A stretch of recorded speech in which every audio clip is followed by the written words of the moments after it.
My name's Tyge. I moved here from South Africa when I was 16 years old with my family, and we moved to a place called Taupo.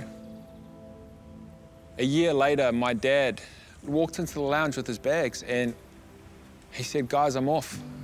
And I remember sitting there going, "What do you mean?" And my mum was stunned, and he said, "I can't do it, and I'm going back to South Africa."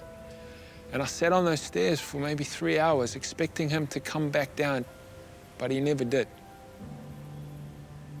When my father left, I was easily moved to just rebel, just doing my own thing. I wasn't the best son to my mum and to my brothers. At 27, I remember getting to this point. I was drinking every single night, and I remember thinking there's got to be more to this. And I know that I've come from a Christian home, but I never quite knew this God.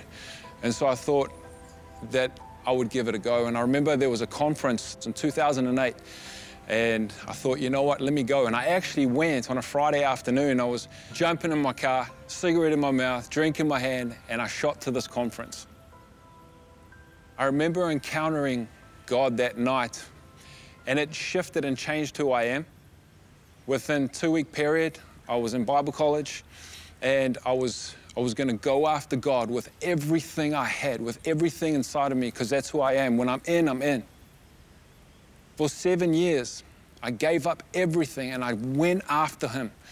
I mean, when I say I went after him, I did 21-day fast back to back. I didn't work for 2 years. I prayed 6 to 7 hours a day, every single day. And I found myself just empty and burnt out and tired, exhausted. And I couldn't figure it out because all I was doing was trying to seek him.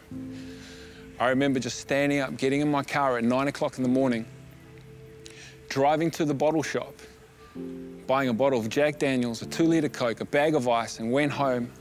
I sat in my garage, I put the music on, and I started to drink. And I started to drink every single day for 4 months.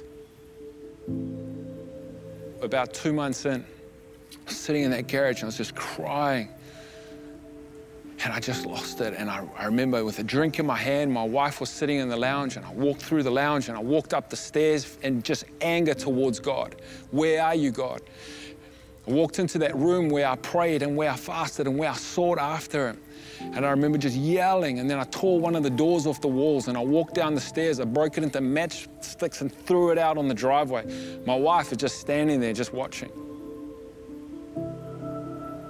And over the course of about a month, he pulled me out of this darkness that I was in. And he led me to a place called YWAM, Youth with a Mission. So Christina, my wife, and I, we packed up home and we left for YWAM. The last week of our time there, a world-renowned prophetess came over. And on the last day that she was speaking, she was up there, and she all of a sudden felt that she had a word that she wanted to sing. And she said, "This word is for someone in this audience, somebody here." She said, "I was there with you in your lowest time. I was there with you when you had the drink in your hand. I was there with you when you couldn't get up in the morning because of the alcohol." And then she goes on to say this, "I was there with you when you walked up those stairs in fury and rage. I was there with you when you were in that bedroom yelling at me. I was there with you when you tore those doors off the walls." Because at that very moment, I understood something. I understood that he knew me, Tyge Della. He knew me. When I was at my lowest and darkest place, where I thought that no one was present, I didn't think he was around. He was there. He was closer than close could be. Through the restoration that God's done in my life, I've been able to